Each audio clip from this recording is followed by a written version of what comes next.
Welcome to 3RR news bulletin లో ముందుగా headlines.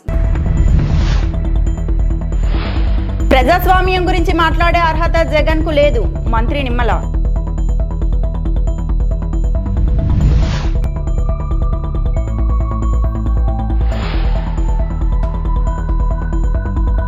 BJP రాష్ట్ర అధ్యక్ష ఎన్నికకు నోటిఫికేషన్.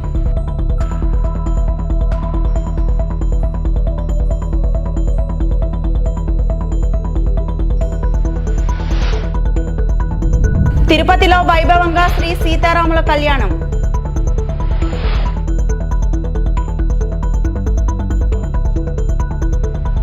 ప్రజాస్వామ్యం గురించి మాట్లాడే అర్హత జగన్ కు లేదని మంత్రి నిమ్మల రామానాయుడు అన్నారు.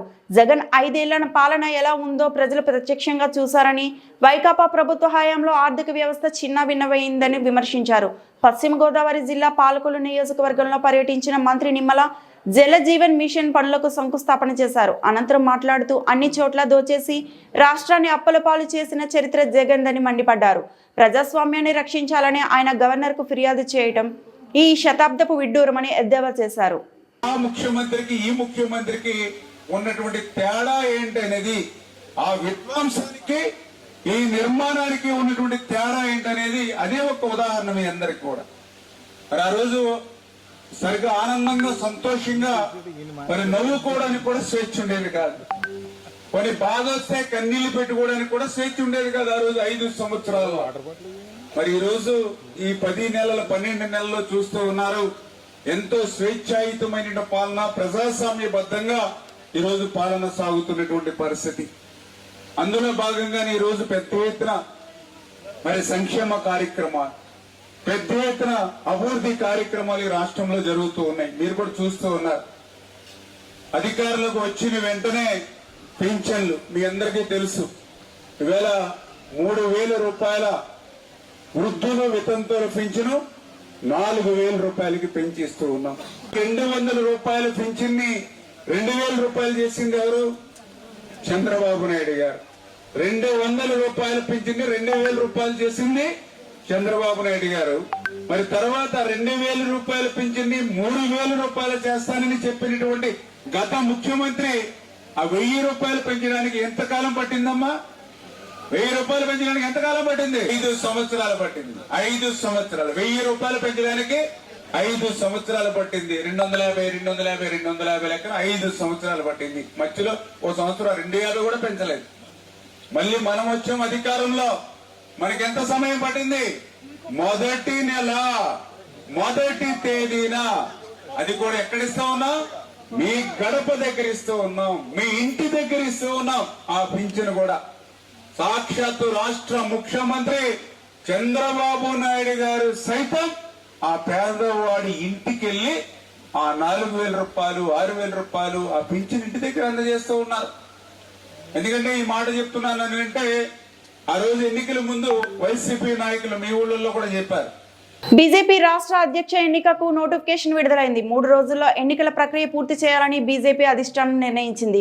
జూలై 1వ తేదీన నూతన అధ్యక్ష ఎన్నిక ప్రక్రియ పూర్తవుతుందని పార్టీ రాష్ట్ర ఎన్నికల అధికారి, రాజ్యసభ సభ్యుడు పాకా సత్యనారాయణ తెలిపారు. అంతర్గత ప్రజాస్వామ్యం పాటిస్తూ బీజేపీ ప్రతి 3 సంవత్సరాలకు ఒకసారి పార్టీ రాష్ట్ర అధ్యక్ష ఎన్నికకు నోటిఫికేషన్ విడుదల చేస్తున్నట్టు సత్యనారాయణ తెలిపారు. 30న నామినేషన్ స్వీకరణ, అదే రోజు సాయంత్రం లోపు ఉపసంహరణ, 1వ తేదీన అధ్యక్ష ఎన్నిక జరుగుతుందని తెలిపారు. ఆంధ్రప్రదేశ్ రాష్ట్రానికి సంబంధించి ఈ యొక్క ఎన్నికల నోటిఫికేషన్ ఈరోజు భారతీయ జనతా పార్టీ పక్షాన్ని విడుదల చేయడం జరుగుతుంది.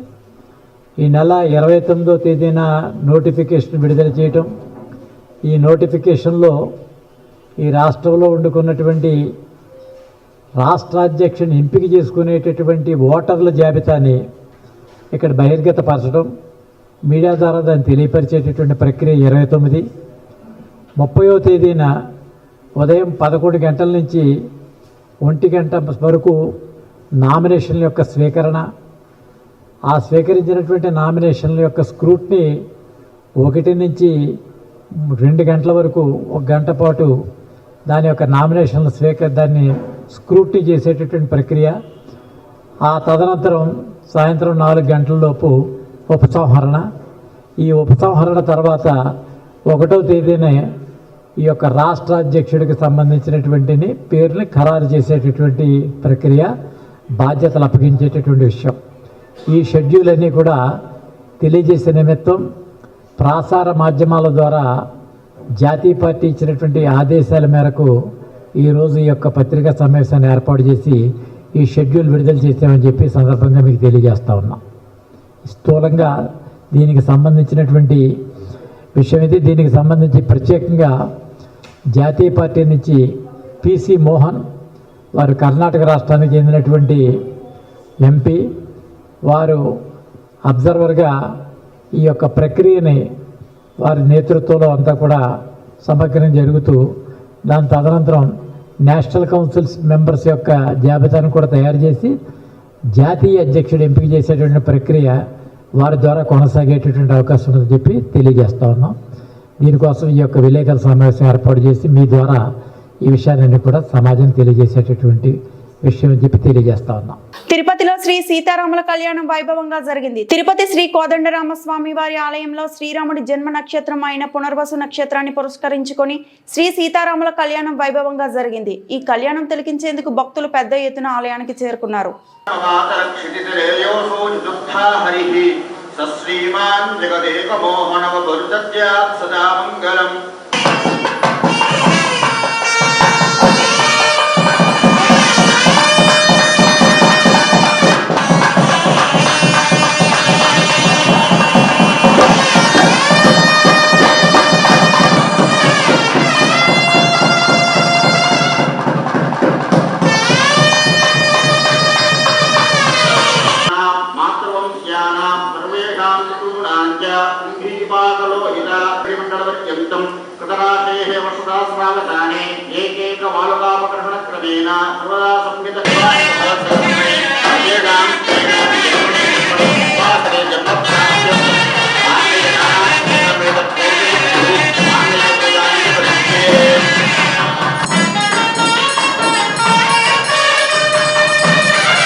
బీఆర్ఎస్ యువ నాయకుడు కేటీఆర్ పై మహా న్యూస్ లో అభ్యంతరకరమైన వార్తలు ప్రసరించారు అని బీఆర్ఎస్ పార్టీ నాయకులు, కార్యకర్తలు హైదరాబాద్ లో మహా న్యూస్ ఛానల్ హెడ్ ఆఫీస్ పై ఉన్న పెద్ద స్థాయిలో దాడులు చేశారు. ఫోర్త్ ఎస్టేట్ అయిన మీడియాపై దాడి చేయడం సిగ్గుచేటు, బాధాకరమని ప్రజాస్వామికవాదులు ఆవేదన వ్యక్తం చేస్తున్నారు.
వినోద్ వస్తున్నాడు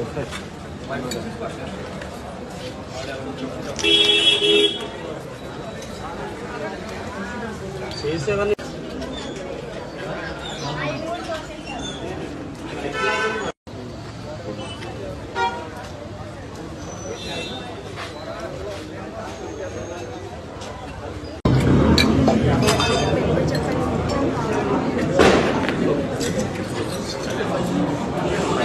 నర్సీపట్నం మున్సిపాలిటీలో అభివృద్ధి కార్యక్రమాలను వేగంగా అమలు చేస్తామని, రాబోయే 5 ఏళ్లలో మున్సిపాలిటీని అభివృద్ధి పదంలో నిలబెడతామని స్పీకర్ చింతకాయల అయ్యన్న పాత్రుడు తెలిపారు.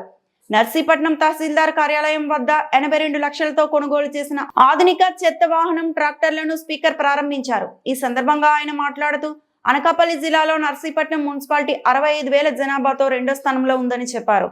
పంచాయతీ నుండి మున్సిపాలిటీగా మారినప్పటికీ చెత్త నిర్మూలనకు అవసరమైన సదుపాయాలు అప్పటి వరకు అందుబాటులోకి రాలేదని విమర్శించారు. మినరల్ గ్రాంట్ 15వ ఆర్థిక సంఘం నిధులు ఉడా నిధులతో కలిసి ఏడాదిలోనే 14.11 కోట్లు మంజూరయ్యాయన్నారు.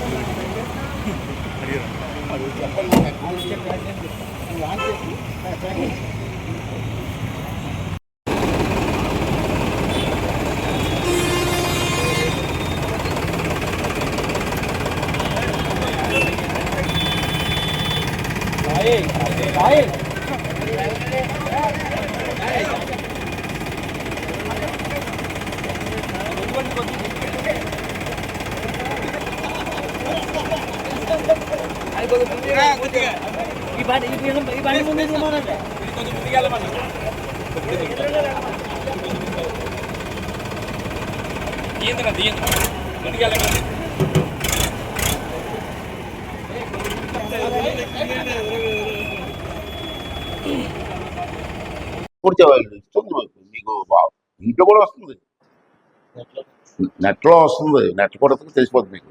ఇవన్నీ ఇల్లు చేసాడు చంద్రబాబు నాయుడు గారు, ఎన్ని హామీలు ఇచ్చాడు. అసలు ఏం హామీ ఇవ్వడం లేవు, గట్టిగా మాట్లాడుతున్నారు. పనిచేసిన వాళ్ళు గట్టిగా మాట్లాడే పరిస్థితి ఇప్పుడు ఈ రోజుల్లో వచ్చింది. దానికి కారణం ఏంటంటే రకరకాల మనుషులు, రకరకాల మనస్తత్వాలు, పెయిడ్ ఆర్టిస్టులు ఎక్కువైపోయారు, పెయిడ్ ఛానల్స్ ఎక్కువైపోయాయి. ఎవరినే ఉంటాం, ప్రజాస్వామ్యం కదా. అయినా సరే మా పని మేము చేసుకోవాలని చెప్పి నేను తీసుకున్నాను. నేను మున్సిపాలిటీ తీసుకోండి, 5 సంవత్సరాలు వాళ్ళు చేసింది, ఈ 1 ఇయర్లో మేము చేసింది కంపేర్ చేయండి, తప్పులేదు. అలా 5 ఇయర్స్ మాకు టైం ఉంది. అది యాక్చువల్గా మున్సిపాలిటీ మనకు తెలుసు 5 ఇయర్స్. మొన్నటి వరకు వాళ్ళే పరిపాలించారు. ఈ 1 ఇయర్లో నేను గెలిచిన తర్వాత ఈ 1 ఇయర్లో ఏం చేసేవన్నది కూడా మీకు తెలియాలా, పబ్లిక్ కూడా తెలియాలా. అందుకే ఒకసారి మీకు రిమైండ్ చేద్దాం అనుకుంటాను. నేను ఎమ్మెల్యే అయ్యేటప్పటికీ వీధి లైట్లు 60-70% ఎలగలేదండి. అది మీకు తెలుసు. నేను కమిషనర్ గారు మేము కూర్చొని వార్డుల్లో సుమారు 700 కొత్త లైట్లు వేయించాను. 700. అది కాకుండా సుమారు 1050 బల్బులు ఎలగకపోతే, లైట్లు ఎలగకపోతే అవన్నీ రిపేర్ చేయించి 1050 లైట్లు వేసాం. అంటే 700 కాకుండా. అలాగే కంపోస్ట్ యార్డ్లో ఉత్తరవాది దగ్గర పేరుకుపోయిన చెత్తను వైజాగ్ జిందాల్ విద్యుత్ ప్లాంట్కు పంపించిన సంగతి మీ అందరికీ తెలుసు. దాన్ని ప్రత్యేకంగా టిప్పర్ పెట్టి టిప్పర్లో పంపించి ఏర్పాటు చేసాం. ఇప్పటికీ 32 ట్రిప్పుల్లో సుమారు 400 టన్నులు చెత్తను పంపించాను విశాఖపట్నం, నర్సీపట్నం మున్సిపాలిటీ నుంచి. ఇవన్నీ 400 టన్నుల చెత్తని జిందాల్ కంపెనీ పంపించాం ఇక్కడి నుంచి. అంటే ఎంత చెత్త పేరు, టన్నులు, కేజీలు కాదు. మరి కేజీలు రాస్తారు కొంతమంది మీరు. 400 టన్నులు పంపించాను. ఇది ఎవరు చేస్తుంది? పబ్లిక్ తెలియదు. ఇది తూర్పుగోదావరి జిల్లా రాజమండ్రి రూరల్ వైఎస్ఆర్సీపీ విస్తృత స్థాయి సమావేశంలో బొత్స సత్యనారాయణ కామెంట్స్. ఎన్నికల్లో ఇచ్చిన ప్రకారం ప్రజలకు ఇచ్చిన హామీలను నిలబెట్టుకోవాల్సిన బాధ్యత అధికార పక్షానిదే. ప్రభుత్వం సక్రమంగా వ్యవహరించకపోతే ప్రజల పక్షాన బాధ్యత తీసుకొని పోరాడాల్సిన బాధ్యత ప్రతిపక్షానిది. వైఎస్ జగన్ ఇదే బాధ్యతను తీసుకున్నారు. ప్రభుత్వం అరచేతిలో ఏదైనా స్వర్గం చూపించి ప్రజలను మోసం చేస్తుందో దాన్ని క్షేత్రస్థాయికి తీసుకుని వెళ్తాం. ప్రజాప్రతినిధులే చట్టాలను చేతిలోకి తీసుకుని ఇష్టం వచ్చినట్లు ప్రవర్తిస్తున్నారు. ప్రతిపక్షం మాట్లాడితే చాలు ఏదో రకంగా నోరు నొక్కే ప్రయత్నం చేస్తున్నారు. హామీలు సక్రమంగా నిలబెట్టుకోలేకపోతే ప్రజలే ఖచ్చితంగా విని నిలదీస్తారు. పవన్ కళ్యాణ్, చంద్రబాబు కలిసి ప్రజలకి ఇచ్చిన హామీలు నిలబెట్టుకుంటామని త్రికరణ శుద్ధితో ప్రమాణం చేస్తున్నామని హామీ పత్రం ఇచ్చారు. వీరిద్దరూ మోసగాళ్లు. ప్రజలకు మాట ఇచ్చి నిలబెట్టుకోలేకపోతున్నారు. సూపర్ 6 కూడా సక్రమంగా అమలు చేయకపోయినా ఇచ్చిన హామీలన్నీ నిలబెట్టుకున్నట్లు చంద్రబాబు మాట్లాడటం దారుణం. హామీలు ఎక్కడ నిలబెట్టుకున్నామని జనంలోకి వెళ్లి అడుగుతాం. బాబు షూరిటీ, మోసం గ్యారంటీ కార్యక్రమం 3 అంచనాల్లో జరుగుతోంది. 40% ప్రజలు వైఎస్ఆర్సీపీకి మద్దతు పలికారు. కూటమి తాటాకు చప్పుళ్లకు లొంగేదే లేదు. ఏదైనా ప్రజల్లోకే తేల్చుకుంటాం. పార్టీని ముందు నడిపించడానికి మన పెద్దలు, మన రాష్ట్ర అధ్యక్షులు జగన్మోహన్ రెడ్డి గారు నన్ను నియమించారు. తర్వాత ఎన్నో సందర్భాల్లో మీతో మేము కలిసాం. ఇవాళ కొత్త కాదు. గత 30 సంవత్సరాల రాజకీయాల నుంచి మీతో ఉన్న సన్నిహిత సంబంధాలతో ఇవాళ ముందుకెళ్తున్నాం. ఇవాళ ఈ సమావేశ సందర్భంగా మీకు ఒకే మాటని, అది నా మాటే కాదు, ఈ పార్టీ మాట, జగన్మోహన్ రెడ్డి గారి మాట, మన అధ్యక్షుల మాట, ఆయన ఇచ్చిన నిన్న కాక మొన్న మా రాష్ట్రంలో ఉన్న 178 నియోజకవర్గ ఇన్ఛార్జీలని, దాంతోపాటు పార్లమెంటు ఇన్ఛార్జీలని, వారితో పాటు అబ్జర్వర్స్ని, వారితో పాటు జిల్లా ప్రెసిడెంట్ని, మొత్తం యావత్తు పార్టీ ఫంక్షన్స్ పెద్దలందరినీ కూర్చుని ఒక కార్యాచరణ రూపొందించారు. దాన్ని ఆయన దిశ నిర్దేశించారు. దాన్ని క్షేత్రస్థాయిలో తీసుకెళ్లాలని పార్టీ నిర్ణయించింది. ఆ నిర్ణయాన్ని మీకు చెప్పి మీ ద్వారా పార్టీ తాలూకు ఆలోచన ఏది ఉందో, పార్టీ తాలూకు విధానం ఏది ఉందో, పార్టీ తాలూకు నిర్ణయాన్ని ఏది ఉందో దాన్ని చేయాలనే ఇవాళ ఈ సమావేశం పెట్టాం. ముఖ్యంగా మీ అందరికీ తెలియంది కాదు, ప్రజాస్వామ్యంలో రాజకీయ పక్షాలు 2, ఒకటి అధికార పక్షం, 2 ప్రతిపక్షం. అధికార పక్షం తాలూకు బాధ్యత ఏదైతే ఎన్నికల్లో మాట ఇచ్చామో ఆ మాట నెరవేర్చి ఆ మాట ప్రకారం ముందుకెళ్ళి ప్రజల తాలూకు మన్ననలు పొందుతూ మళ్ళీ అధికారాన్ని కొనసాగించుకోవడం ఆ పార్టీ తాలూకా అధికార పార్టీ తాలూకా లక్ష్యం. అది చేయాలి, ప్రజాస్వామ్యంలో చేయాలని కోరుతారు ప్రజాస్వామ్యంలో ప్రతి వ్యక్తికి కూడా. అలాగే ప్రతిపక్షం కూడా వారి తాలూకు బాధ్యత ఏదైతే ప్రభుత్వం వారి తాలూకు విధానాల వల్ల ప్రజలకు ఏదైనా ఇబ్బంది అయినా, ప్రజలకైనా కష్టం వచ్చినా, ప్రజలకైనా ఒడిదుడుకు వచ్చినా, లేదు ఇచ్చిన వాగ్దానాలు నెరవేర్చకపోతే ఆ ప్రతిపక్ష పార్టీ ప్రజల తాలూకు గొంతుకుని వారి గొంతుకై ప్రజల పక్షాన పోరాటం చేసి ఆ అధికారం ఉన్న ఆ పక్షం తాలూకా మెడలు వంచి ఆ కార్యక్రమాలు చేయవలసిన బాధ్యత ప్రతిపక్షాంతని చెప్పి మీ అందరికీ మనం చేస్తాం. అందుకే ఆ నేపథ్యం. శ్రీకాకుళం జిల్లాలో శ్రీకుర్మం పంచాయతీ చీడిపేట గ్రామం గత 20 ఏళ్లుగా వారికి రోడ్డు సదుపాయం లేదు. ఎన్ని మార్లు అధికారుల దృష్టికి తీసుకువెళ్లినా మీ రోడ్డుకి గ్రాంట్ అలాట్ చేశాం, కానీ కాంట్రాక్ట్ ఎవరూ రావటం లేదు అనేది అధికారుల మాట. నిజానికి అది పేపర్ వర్క్ కి పరిమితం అవుతున్న వైనం. 2 కుటుంబాల చేతిలో మాత్రమే రాజకీయం ఉంది. అందుకే శ్రీకాకుళం జిల్లా వెనుకబడిన జిల్లాగా పేరు తీసుకుని వచ్చారు. ఇది 2 రాజకీయ కుటుంబాలు. మా శ్రీకాకుళం పంచాయతీ, శ్రీకాకుళం డిస్ట్రిక్ట్ గార్మండ్లో మా పిల్లలు ఇప్పుడు స్కూల్కి వెళ్ళి వస్తున్నారు. 2 కిలోమీటర్స్ నడుచుకొని వస్తుంటారండి ఊర్లోకి. రోడ్స్ లేదు. రోడ్ సెలక్షన్ అయ్యింది 1 కోటి రూపాయలకి, కానీ వేసే నాదుడు లేదు అని అంటుండ్రు. ఇలా రోజు ఇప్పుడు వేసవికాలం, ఇప్పుడు వర్షం లేదు కాబట్టి నడుచుకొని వచ్చేస్తాను. అదే వర్షం పెడితే మాత్రం చాలా ఇబ్బంది. ఇలాగైతే మేము ఎలా బతుకుతాం, మా పిల్లలు ఎలా బతుకుతారండి? దయచేసి ఆలోచించి మా రోడ్డుకి ఎవరో ఒకరు వేయండి. గవర్నమెంట్ ప్రభుత్వం నారా చంద్రబాబు నాయుడు, డిప్యూటీ పవన్ కళ్యాణ్ గారు దయచేసి స్పందించి మా ఊరికి రోడ్డు వేస్తారని కోరుకుంటున్నాం సార్. మాకు ఏం వద్దు సార్, ఒక రోడ్డు వేయండి సార్ చాలు. మా పిల్లల జీవితాలు మేము బాగు చేసుకుంటాం సార్. మా పిల్లలకు ఒక జీవితం ఇవ్వండి సార్, రోడ్డు వేసి ప్లీజ్ సార్. విద్యార్థులు సైబర్ నేరాలకు గురి కాకుండా ముందస్తు జాగ్రత్తలు తీసుకోవాల్సిన అవసరం ఎంతైనా ఉందని మదనపల్లి డీఎస్పీ మహేందర్ పేర్కొన్నారు. శుక్రవారం సాయంత్రం డీఎస్పీ కార్యాలయంలో ప్రైవేట్ కళాశాలల యాజమాన్యాలతో ప్రత్యేక సమీక్షా సమావేశం నిర్వహించారు. ఈ సందర్భంగా ఆయన మాట్లాడుతూ విద్యార్థులను సైబర్ మోసాల నుండి రక్షించేందుకు కాలేజీ యాజమాన్యాలు ప్రత్యేక చర్యలు తీసుకోవాలని సూచించారు. ప్రతి కళాశాలలోని సీసీ కెమెరాలు తప్పనిసరిగా ఏర్పాటు చేయాలని తెలిపారు. యువతను మత్తు పదార్థాల వినియోగం, ఈవ్ టీజింగ్ వంటి దుష్ప్రవర్తనల నుండి దూరంగా ఉంచేందుకు యాజమాన్యాలు, పోలీసులు కలిసి కట్టుదిట్టమైన చర్యలు చేపట్టాలని సూచించారు. సైబర్ భద్రతపై అవగాహన పెంపొందించేందుకు తరచూ విద్యార్థుల మధ్య అవగాహన కార్యక్రమాలు నిర్వహించాలని సూచించిన డీఎస్పీ యువత భవిష్యత్తు రక్షించేందుకు అందరూ బాధ్యతగా వ్యవహరించాలని అన్నారు.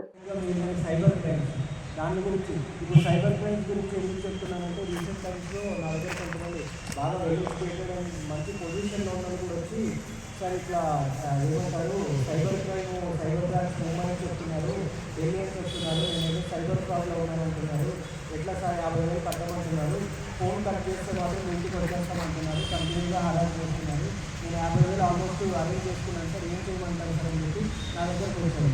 ఇమీడియట్గా ఆ టైంలో నేను ఏంటంటే అట్లా ఉన్నప్పుడు నేను ఫోన్ కట్టలేదు. సో ఫస్ట్ ఇమీడియట్గా బ్లాక్ చేసుకోవాలి. సైబర్ పోర్టల్ ఏవైతే ఉన్నాయో వాళ్ళకు కూడా మనం రిపోర్ట్ చేయాలి. సో అందువల్లనే స్టూడెంట్స్ ఎవరైతే ఉంటారో డెఫినెట్గా తెలుగు తెలియజేసిన వాళ్ళు కూడా ఈవీలు కూడా ఉంటారు కాబట్టి సైబర్ దాని గురించి కంప్లైంట్ చేస్తున్నారని అవేర్నెస్ చేస్తున్నారండి. సైబర్ కావచ్చు, మామూలుగా గవర్నమెంట్ అవుతున్న వాళ్ళపైన వైలెన్స్ కావచ్చు, ఇలాంటి వాళ్ళపైన డెఫినెట్గా మీరు కూడా ప్రోగ్రామ్స్ కండక్ట్ చేసినట్లయితే మా పోలీస్ డిపార్ట్మెంట్ తరఫు నుంచి కూడా మేము ఎప్పుడు కూడా పార్టిసిపేట్ చేస్తాం. రేషన్ స్థానంలో నగదు బదిలీ ప్రతిపాదనను వెంటనే ఉపసంహరించుకోవాలి. సిఐటియు అన్నమయ్య జిల్లా రాష్ట్ర ప్రభుత్వం పేదలకు రేషన్ బదులు నగదు బదిలీ పద్ధతిని అమలు యత్నించడం తగదని, దానిని వెంటనే ఉపసంహరించుకోవాలని సిఐటియు అన్నమయ్య జిల్లా అధ్యక్షుడు సిహెచ్ చంద్రశేఖర్ డిమాండ్ చేశారు. ఈ సందర్భంగా ఆయన ఒక ప్రకటనలో మాట్లాడుతూ ఎన్టీఆర్ ప్రారంభించిన ₹2 కిలో బియ్యం పథకం పేదల ఆకలిని తీరుస్తుందని గుర్తు చేశారు. నగదు బదిలీ విధానం అమలైతే ప్రజా వ్యతిరేక ప్రభావాలు తప్పవని హెచ్చరించారు. కేంద్రంలోని బీజేపీ ప్రభుత్వ ఒత్తిడిని తలవంచి రాష్ట్ర ప్రభుత్వం ఈ నిర్ణయం తీసుకోవడం దురదృష్టకరమని విమర్శించారు. ఇప్పటికే ఇంటి వద్దకే సరఫరా చేస్తున్న రేషన్ సేవను నిలిపివేసి ప్రజలకు డీలర్ షాపుల వరకు 3-4 కిలోమీటర్ల నడవాల్సిన పరిస్థితిలోకి నెట్టడం బాధాకరమని అన్నారు. దీనివల్ల రోజువారీ కూలీలు పని కోల్పోతున్నారని, గంటల తరబడి క్యూలలో నిలబడాల్సిన పరిస్థితి వస్తుందని అన్నారు. ఈ మార్పుల వల్ల రాష్ట్ర వ్యాప్తంగా సుమారు 20,000 మంది ఉద్యోగాలు కోల్పోయే ప్రమాదం ఉందని ఆందోళన వ్యక్తం చేశారు. రాష్ట్రంలో 1,46,00,000 కుటుంబాలు రేషన్ కార్డులు కలిగి ఉన్నాయని, నగదు బదిలీ అమలైతే ప్రైవేటు వ్యాపారస్తులకు లాభం చేకూరుతూ బియ్యం ధరలు గణనీయంగా పెరిగే అవకాశం ఉందని వివరించారు. అదేవిధంగా రైతుల నుంచి ధాన్యం కొనుగోలు మందగించి వారి గిట్టుబాటు ధర కూడా లభించకుండా పోతుందని పేర్కొన్నారు. రేషన్ నగదు బదిలీని రాష్ట్ర ప్రభుత్వం పెట్టాలని ఆలోచన చేస్తుంది. ఇది పేదల కడుపు కొట్టడం తప్ప మరొకటి కాదు. తక్షణమే ఈ ఆలోచనను విరమించుకోవాలి. పాత పద్ధతిలో రేషన్ కొనసాగించాలి. ఇప్పటికే రేషన్ ఇంటికి సరఫరా చేసేటువంటి వాహనాలను ఆఫ్ చేయించి డీలర్ షాపుకు పంపిస్తున్నారు. దీని ఫలితంగా కూలీలందరూ కూడా ఇబ్బంది పడుతున్నారని 3-4 కిలోమీటర్లు పోవటం, గంటల కొద్దీ లైన్ నిలబడటం, పనులు పోగొట్టుకొని ఇబ్బంది పడుతున్నారు. అదేవిధంగా ఈరోజు ఇస్తున్నటువంటి బియ్యము ఈరోజు ఎన్టీ రామారావు ప్రవేశపెట్టినటువంటి పథకాన్ని ఈరోజు నిర్వీర్యం చేసేదానికి ఈరోజు టీడీపీ కూటమి ప్రభుత్వం ప్రయత్నం చేస్తుంది. కేంద్రంలో బీజేపీ ప్రభుత్వం ఒత్తిడి మేరకే నగదు బదిలీ తీసుకొస్తున్నారు. దీనివల్ల పేదలకు అన్నం అందదు. నగదు బదిలీ అనే పేరు చెప్పి లాస్ట్కి ఆ నగదు కూడా మాయం చేసేస్తారు. ఎందుకంటే ఇప్పటికే గ్యాస్లో మనం ₹1000 గ్యాస్ని సబ్సిడీ ఇస్తామని గతంలో 200 అట్లా ఉండిన దాన్ని ఈరోజు మొత్తం ఎత్తేసి ₹40 సబ్సిడీ పడిపోయింది. కాబట్టి ఇది ప్రజలను మోసం చేయడం తప్ప మరొకటి కాదు. తక్షణమే ఈ ఆలోచన నిర్మించుకోవాలి. నిత్యావసర వస్తువుల కనీసం 16 రకాల వస్తువులు నిత్యావసరాలు పేదలకి డీలర్ షాపులు చేయాలి. నాణ్యమైన బియ్యాన్ని అందించాలి. ఇప్పటికే బెంగాల్లో, కేరళలో దాదాపు 18 రకాల నిత్యావసర వస్తువుల్ని సిపిఎం ప్రభుత్వం అమలు చేస్తుంది. ఆ విధానాన్ని అమలు చేయాలని కోరుతున్నాం. పేదలు కడుపు కొట్టొద్దు, నగదు బదిలీని ఉపసంహరించుకోవాలని చెప్పని సిఐటియు జిల్లా అధ్యక్షుడు సిహెచ్ చంద్రశేఖర్. ఈ వార్తలు ఇంతటితో సమాప్తం.